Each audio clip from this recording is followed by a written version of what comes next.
ओम नमो भगवते वासुदेवाय। ओम नमो भगवते वासुदेवाय। ओम नमो भगवते वासुदेवाय। ओम ज्ञानाय नमः। सार्थ ज्ञानेश्वरी दिवस 142 अध्याय 7 ज्ञान विज्ञान योग। श्री गणेशाय नमः। आपण सध्या वाचत असलेले माया नदीचे वर्णन म्हणजे ज्ञानेश्वरांनी आपल्याला जागे करण्यासाठी संसारामधील वास्तवाची करून दिलेली जाणीव आहे। ज्ञानेश्वरांसमोर असलेला श्रोतृवर्ग हा समाजातील सर्व स्तरांमधील होता। सर्वांना समजावे म्हणून त्यांनी एकाच गोष्टीसाठी अनेक उपमा व दृष्टांत दिलेले ग्रंथात सर्वत्र आढळतात। वाचायचा कंटाळा न करता माऊलींच्या अलंकारिक भाषेचा आस्वाद घेण्यात खरी मजा आहे। संपूर्ण ज्ञानेश्वरीमधील प्रत्येक ओवीमधील चरणांमध्ये यमक साधण्याची त्यांची हातोटी अचाट आहे। मागील प्रकरणात केलेल्या औटकीच्या उल्लेखावरून 12व्या शतकात देखील औटकीपर्यंत पाढे सर्वांना ज्ञात होते, ही आपल्यासाठी अभिमानाची गोष्ट आहे। कठीण असले तरी आपण वाचत राहूया, समजेल ते आपले म्हणायचे व बाकीचे सोडून द्यायचे। आता वार्धक्याच्या तरंगा माझी मती भ्रंशाचा जरंगा, तेणे कवळी जताती पैगा चहूकडे, आणि शोकाचा कडा उपडत क्रोधाच्या आवर्ती दाटत, आपदा गिधी चुंबीजत उधवला ठाई। मग दुःखाचेनी बरबटे बोंबले, पाठी मरणाची रेवे रेवले, ऐसे कामाचे कासे लागले ते गेले वाया। एकी यजन क्रियेची पेटी बांधोनी घातली पोटी, ते स्वर्ग सुखाच्या कपाटी शिरकोनी ठेले। एकी मोक्षी लागावयाची आशा, केला कर्म बाह्याचा भरवसा, परी ते पडिले वळसा विधी निषेधांच्या। जेथ वैराग्याची नाव न रिगे, विवेकाचा तागान लगे, वरी काही तरो ये योगे तरी विपायतो।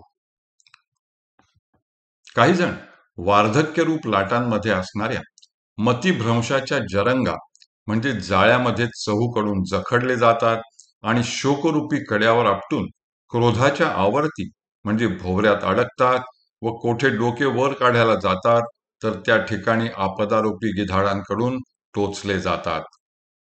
मग ते दुःखाच्या चिखलाने बरबटतात आणि नंतर मरणाच्या गाळात फसतात।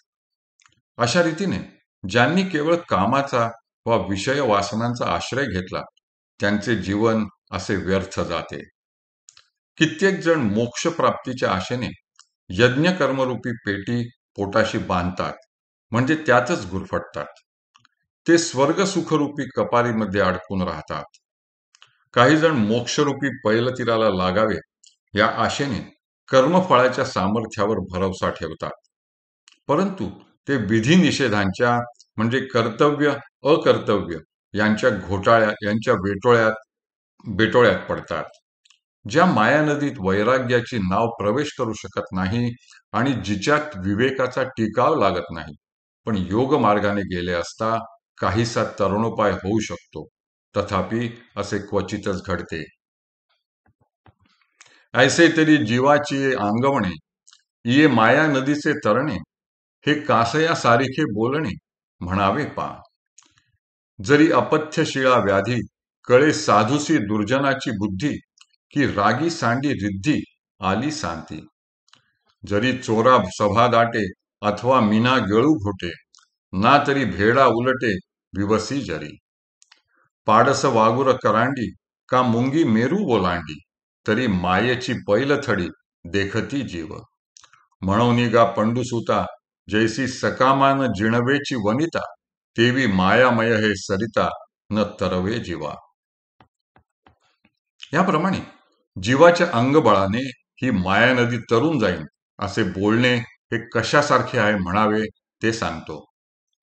जर पथ्य न करणाऱ्याच्या व्याधीचे निवारण होईल, साधूला दुर्जनांची बुद्धी कळेल, किंवा एखादा लोभी विषयासक्त मनुष्य रिद्धी म्हणजे ऐश्वर्य प्राप्त झाले असता त्याचा त्याग करेल, जर चोरांची सभा भरेल अथवा मीन म्हणजे माशाला जर गळ गिळता येईल, किंवा एखादा भित्रा मनुष्य जर पिशाच्यावर हल्ला करेल, हरिणाच्या पाडसाला जर पारध्याचे जाळे कुरतडता येईल किंवा जर मुंगीला मेरू पर्वत ओलांडता येईल तरच जीवांना आपल्या अंगबळाने मायेच्या पैलथडी म्हणजे पैलतीरी जाता येईल.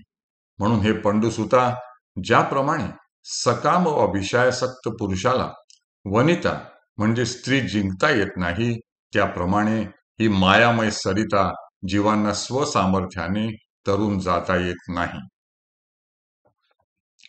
येथ एकची लीला तरले, जे सर्व भावे मज भजले, तया ऐलीच थडी सरले मायाजळ.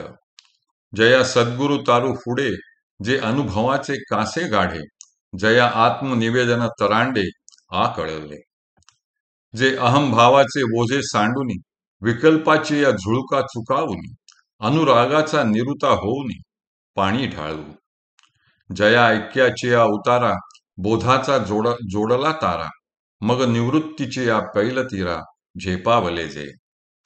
ते उपरतीच्या वावी सेलत, सोहम भावाचे थावे पेलत, मग निघाले अनकळीत निवृत्ती तटी. येणे उपाये मज भजले, ते हे माझी माया तरले, परी ऐसे भक्त विपाईले बहुवस नाही. येथे एकाच लीलेने व उपायाने ही नदी तरून जाता येते. जे सर्व भावे शरण येऊन मला भजतात म्हणजे माझी भक्ती करतात, ते ह्या दुस्तर नदीतून सहज तरून जातात. इतकेच नव्हे तर ते ऐलीच थडी म्हणजे अलीकडच्या काठावर असतानाच हे मायाजळ व मायाजाळ सरते म्हणजे पार नाहीसे होते.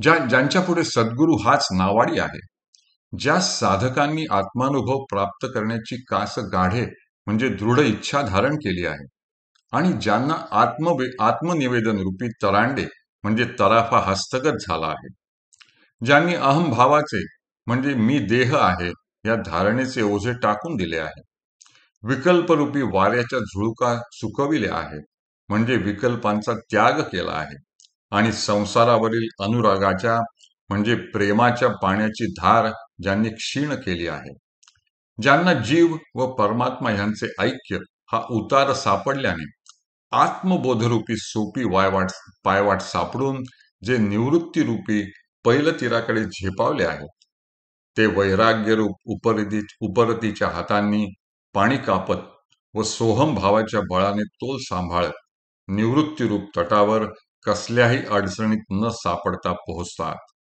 ह्या उपायाने जे माझी भक्ती करतात, ते माझी ही माया तरून गेले. परंतु असे भक्त विपाईले म्हणजे विरळाच असतात. बहुवस म्हणजे फार नसतात. हरिहि ओम, हरिहि ओम, हरिहि ओम. हरये नमः, हरये नमः, हरये नमः.